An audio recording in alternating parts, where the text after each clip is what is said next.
Hello, young explorers. Today we will go on an out-of-this-world adventure. I'm saying that literally because today's adventure will be the first of many trips we take to outer space. I have a good friend named Cyrus, the yellow-ringed planet, and he is already expecting your arrival. Once you reach space, he will be our guide as we explore the planet Pluto, which is the furthest planet from the sun. So put on your adventure hats, get ready to blast off into outer space, and I will see you once you return.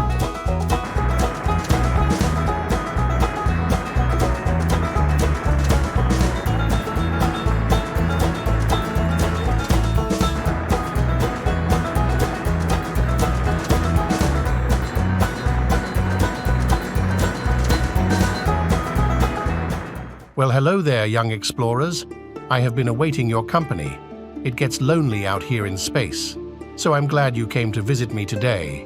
I was told by Randy the cat that the first stop on your outer space adventure is Pluto. The planet Pluto is the furthest planet from the sun in our solar system. Our solar system's name is the Milky Way. It contains 9 planets, but today we will focus our attention on Pluto. Pluto was first discovered on February 18th in 1930 by an astronomer Clyde Tombaugh at the Lowell Observatory in Flagstaff, Arizona. Its discovery was the result of a systematic search for a 9th planet beyond Neptune. Pluto is relatively small compared to the other 8 planets. The diameter of Pluto is approximately 1,473 miles, which is less than the diameter of Earth's moon. Pluto orbits the Sun much slower than the planet Earth. For Pluto to orbit the Sun one time takes about 248 Earth years. That means the Earth orbits the Sun 248 times before Pluto orbits the Sun once. Pluto is the furthest planet from the Sun. Pluto's distance from the Sun is about 3.7 billion miles away.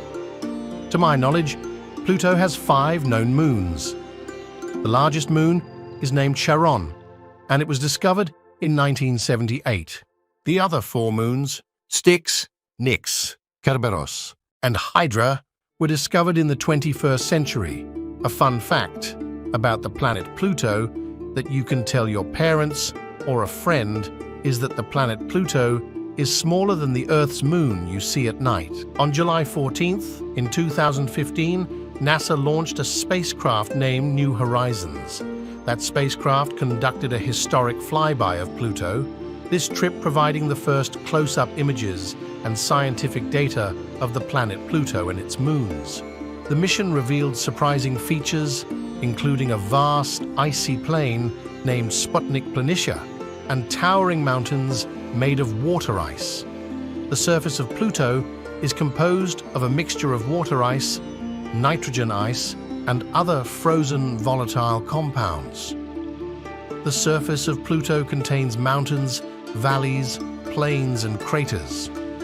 Images captured by NASA's New Horizons spacecraft during its flyby revealed a very geologically and diverse world. The atmosphere for Pluto is very thin.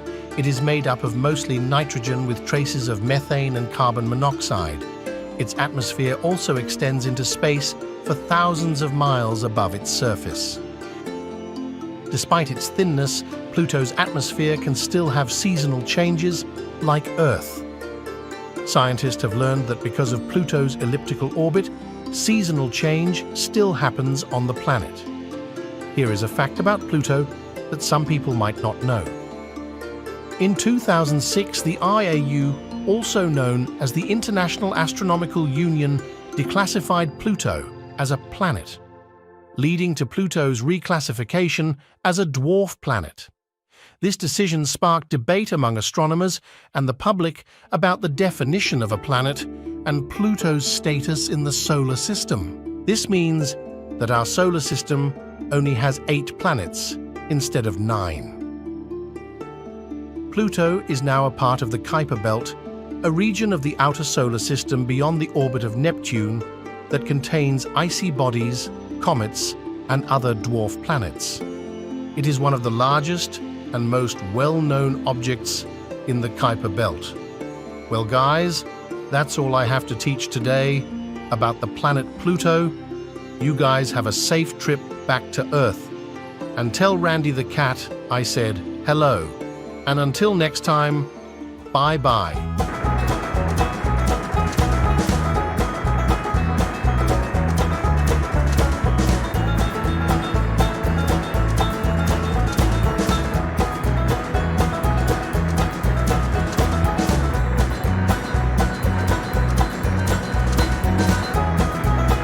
Welcome back, explorers. How was your trip? It's pretty amazing that you were only gone for 2 weeks and got the chance to visit the planet Pluto. Please share your knowledge of Pluto in the comments. I can't wait to read what each of you have learned. Well, explorers, this ends our amazing trip to our first planet. I want to thank you for being so brave and reaching the outer limits of outer space. Until next time, take care.